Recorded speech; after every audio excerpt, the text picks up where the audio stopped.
my name's Soraya. My name is Mia. My name is Martina. My name is Tashi. My name is Yomi. Okay, so hi everyone and welcome to the Carthorpe Community Garden. I know your project focuses on food waste and food chains, and that's exactly what we do here in the gardens. You will find 3 envelopes somewhere in the garden that will contain the challenges you are facing today.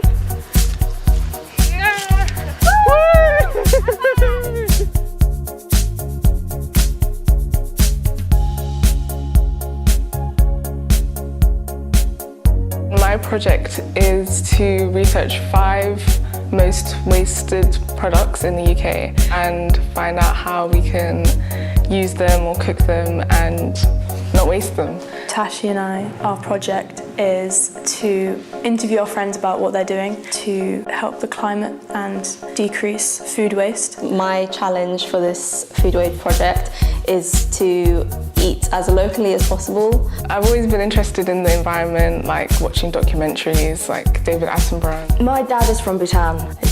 It's a carbon negative country, so I've always been very interested in how other countries around the world deal with it. The thing that drew me to this project is because I'm really environmentally involved person. I'm someone who sort of gets into film properly in terms of the technical aspect of it. Being able to mix and match both of them together is quite cool and quite interesting for me.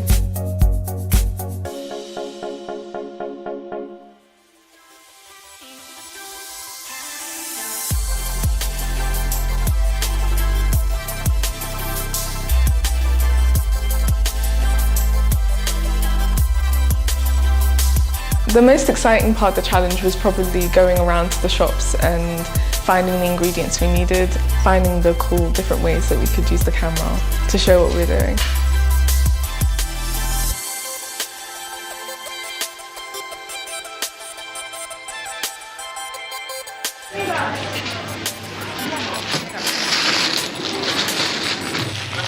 $24 million slices of bread is like wasted daily, which is crazy because there's people all over the world that like don't even get any food. It's probably the backs as well. People don't like the backs.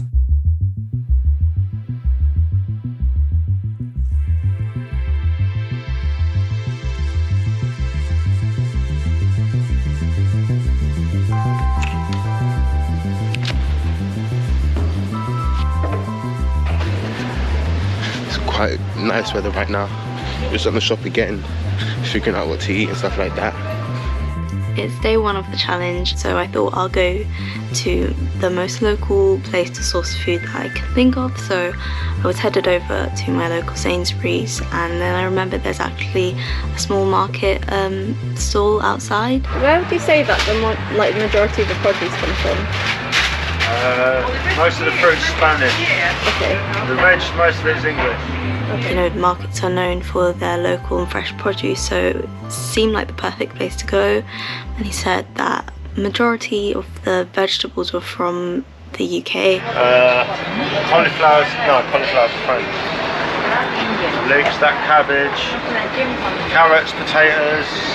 A lot of the fruit was from Spain and outside of the UK, but so was a lot of vegetables. You know, it didn't seem like a lot of produce in that market space was UK produced, so I decided I'll head over to Sainsbury's.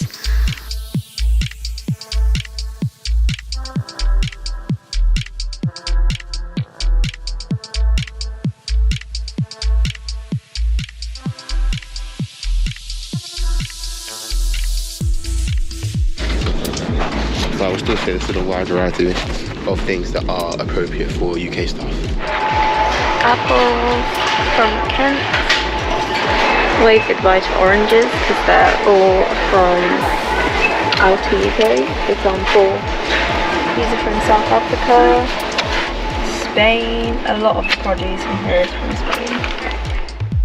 It was nice to see that the majority of meat was farmed and UK sourced, as well as a lot of dairy products, for example like yogurt.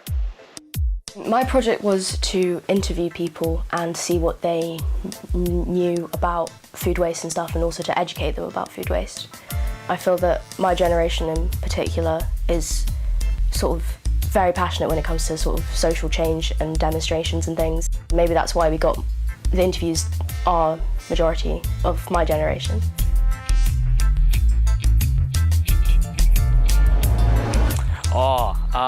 What you want like what, maths? Oh, in maths.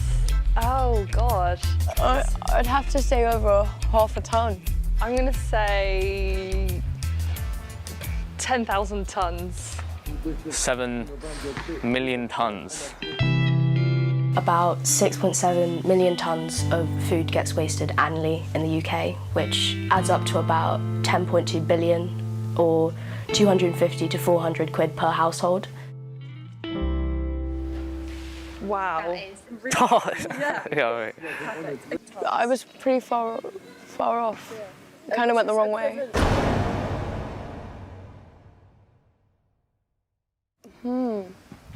Guessing? Okay, Oh, this is fun. I don't know, that's a good question. A third? I'm gonna go with 25%. 40? Yeah.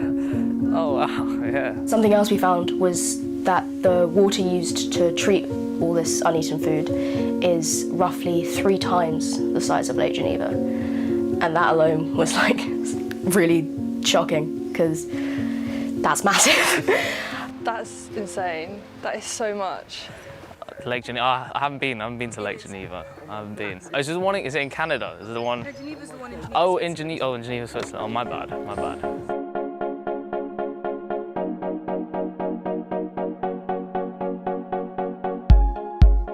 We found our recipes online, and wasting food, there is ways to avoid it, and you should try it every single way. There's also ways that you can use food without eating it, you know. There are many ways you can use it, just try your best not to waste.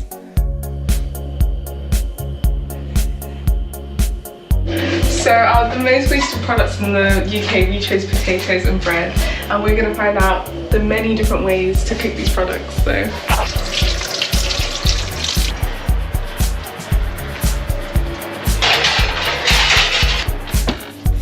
The hardest part of the challenge was definitely the cooking. I didn't cook at all, my mum only just cooks for me, but this was a really good experience.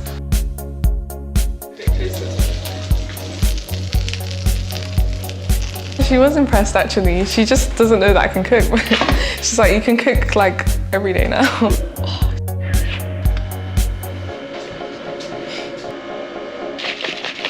It took a long time and the heat in the kitchen and everything, but it was worth it because it was really tasty.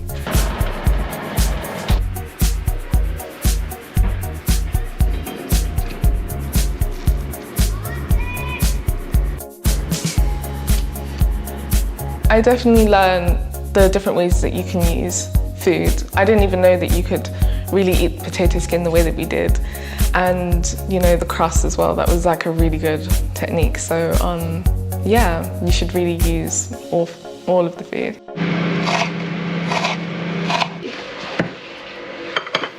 We found out, we researched it, and 5.8 million potatoes get wasted daily, which is crazy. And we kind of figured that that was mostly the potato skin. So we wanted to make something that you could use with the potato skins, which was a dish which was potato skins. And with the actual potato, which we scooped out, we made a Bangladeshi dish called aloo porta, which was so good. Never had it before, but it's basically like mashed potatoes but seasoned, and it's really nice. We made a fun kind of like cheese sandwich, which you like put on a pan and then the cheese is all melted and it tastes really good. Literally got a bunch of grocery shopping as well. There have been limitations to this meal. Because usually I think I'll throw in some bananas, maybe some blueberries, and I can't do that. None of those things are sourced from the UK. But also if I was buying, I realised it wasn't really UK-based produce. I could eat a lot of UK-based stuff if I tried to. It's just that I'm not actually actively seeking it out. And also I feel like UK-based things, for some reason, for me, they're more expensive. Like, really where I'm buying it from, I'm not too sure, but that's what I found. And so yeah, we'll see.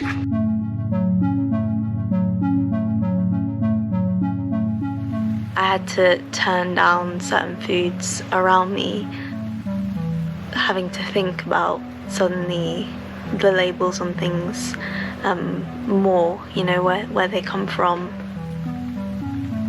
I wasn't so much surprised by the lack of local produce within the supermarket. I kind of was within the little outdoors stall market, but not so much within the supermarket, because I'm already quite aware that a lot of our everyday foods are sourced from all over the world.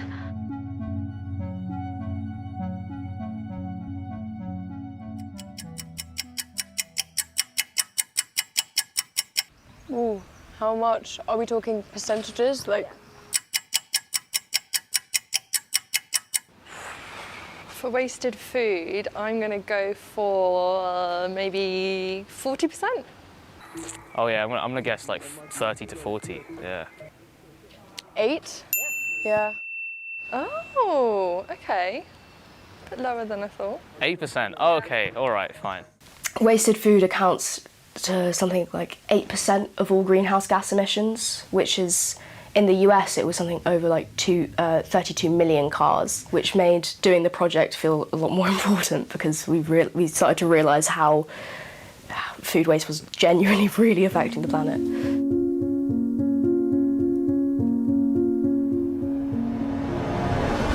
So you know when you go to the shops and you purchase a food waste bin?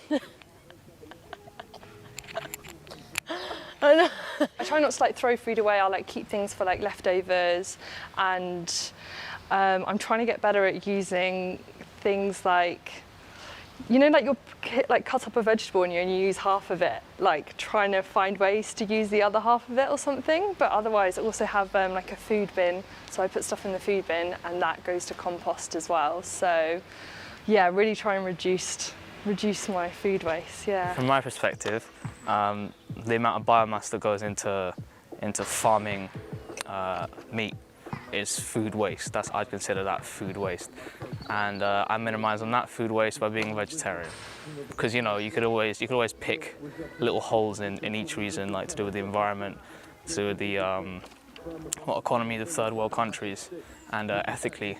But when you put them all together, it's a pretty persuasive, powerful position. Today for dinner, we've got some chicken, mushrooms and spinach. This is day 5's dinner. We've got a nice fresh salad. Made in Britain. Come on. I would say over the week, the challenge did change my diet slightly, because, well, in a week's span, I probably wouldn't notice as much, but over time, I think I've become more aware of how it would change my diet. Senegal, Spain, wow. Even things like tomatoes I would expect. The Netherlands. So it's like, what is even from here? I feel as though I don't think you can live your whole life on it. I feel as though, to me, because of my culture and eating a lot of, going up and eating a lot of food that isn't normally UK based, maybe the way I've attacked it is that I feel as though things like potatoes, you always need something like a meat or something like that, or like a chicken that maybe from abroad to really be sustainable. And so I think that's why my diet in this sense of this sort of UK grown stuff is the way it is. As a whole, I've really enjoyed this experience, and I've learned a lot about the realities of shopping local, and I think that it'll definitely have an impact on the way I think about food sources in general in the future.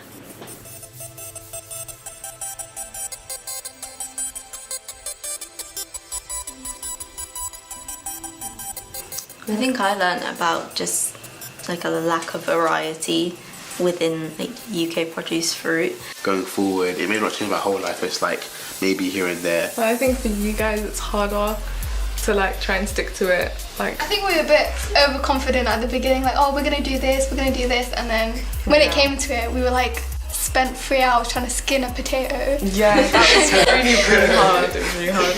I feel like now it feel like when I eat it now, even like normally, it's like, oh, I'm thinking, where's this from? You pick up like small good habits as well. There are some things that are from other places that can actually be sourced from the UK. So I guess, you know, you could try and do that, try and buy those products instead.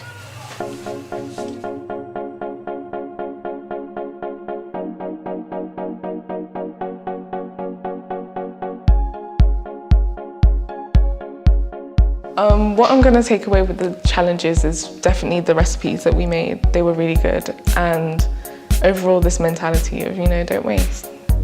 You can do it. I'd say my main takeaway is that you can actually do a lot more to help than you think.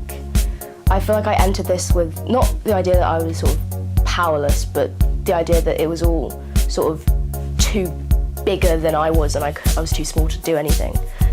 It kind of made everything feel a lot more sort of possible, and when you're cooking, sort of getting things exactly for the amount that you need and not overbuying. I'd say it was sort of the realising what you could do. I think that conservation now is just should be a key focus of society and young people in particular. I think it's great that this is youth-led, because at the end of the day, the young people are going to be the ones, you know, sort of going into the future, challenging these issues of climate change and sustainable food sources.